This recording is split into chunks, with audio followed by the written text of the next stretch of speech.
On the final day, the Iowa caucuses, people here in Iowa are going to get together tonight and hold those meetings in hundreds of locations across the state, starting a process of picking a Republican presidential nominee. That's right. And one of the candidates fighting for votes is Newt Gingrich. After dropping in the polls, he's calling on folks here in Iowa to help him, quote, pull off one of the great upsets in the history of the Iowa caucuses. And he joins us now from Davenport, Iowa. Good morning to you, Mr. Speaker.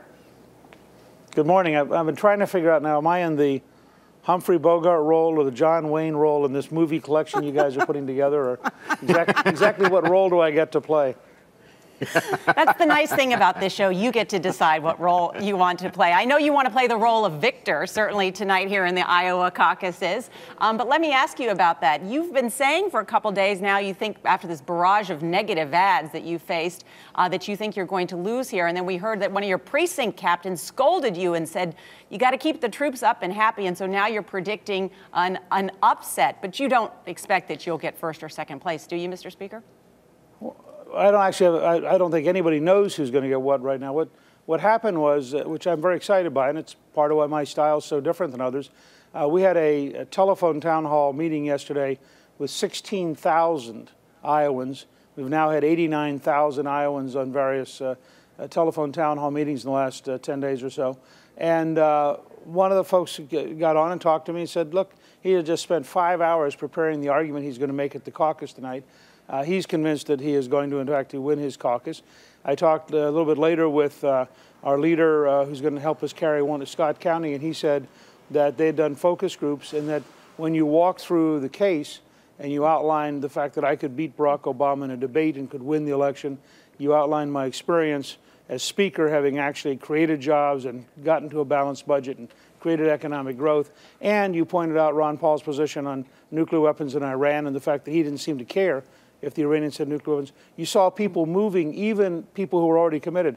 And the Des Moines Register said 41% of the voters were up for grabs. So I think what you're seeing, and this has been our experience in all of our meetings over the last, we've been in 24 towns by this afternoon when I go back to Waterloo. Everywhere we go, there are a large number of undecided people who walk in genuinely interested and tell you up front they haven't made their mind up. And I think anybody could come in first.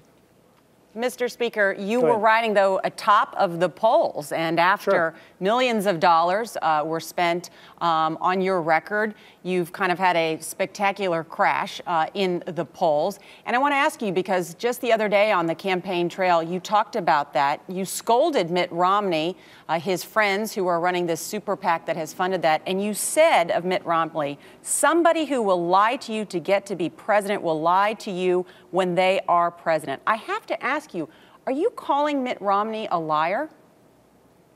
Yes. You're calling Mitt Romney a liar? Well, you seem shocked by it. Yes.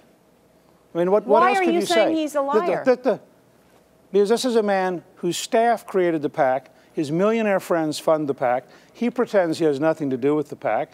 It's baloney. He's not telling the American people the truth. It's like his pretense that he's a conservative. Here's a Massachusetts moderate who has tax-paid abortions in Romney Care, puts Planned Parenthood in Romney Care, raises hundreds of millions of dollars of taxes on businesses, appoints liberal judges to appease Democrats, and wants the rest of us to believe somehow he's magically a conservative.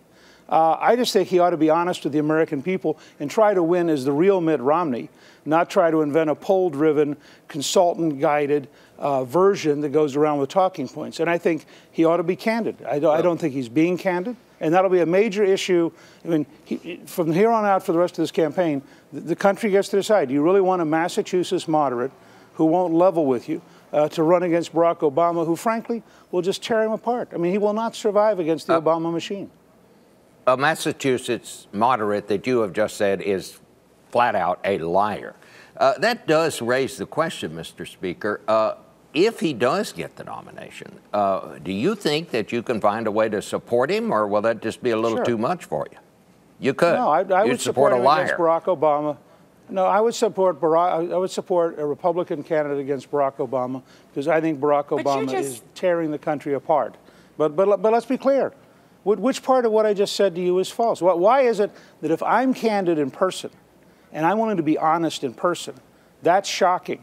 if his PAC buys millions of dollars of ads to say things that are false, that's somehow part of the way Washington plays the game. Isn't that exactly what's sick about this country right now? Isn't that what the American people are tired of? Isn't it time to have some politicians who have the guts to tell the truth? But what you said, Speaker Gingrich, if someone will lie to you to get to be president, will lie to you when they are president. So you're saying Mitt Romney would be a liar as president. But less destructive so how could you than Barack Obama. support somebody like that? He would be much less destructive than Barack Obama. What? You don't think, well, look, if you think Barack Obama is not a risk to the country's future, then he's somebody you can vote for. I think if you watch what the White House is doing right now, this whole effort to govern without the Congress is stunningly unconstitutional. And so I would ask you... let me... but Mr. Speaker, I mean, what you're saying is, folks, Barack Obama is so bad that we'd be better off electing a bald-faced liar to the presidency, somebody that we'd never know if he was telling the truth. Well, I think that would be... Look, I think that... well, I'll let you go and check his record, Bob. Look, you're a professional reporter. Did he support Reagan in the 80s or not? The answer is no. Did he vote as a Democrat for Paul Tsongas in '92 or not? The answer is yes, he did. Did he say that he didn't want to go back to the Reagan-Bush years in '94? Yes, he did. Did he run to the left of Teddy Kennedy? Yes, he did. Now, why is it politically incorrect to tell the truth?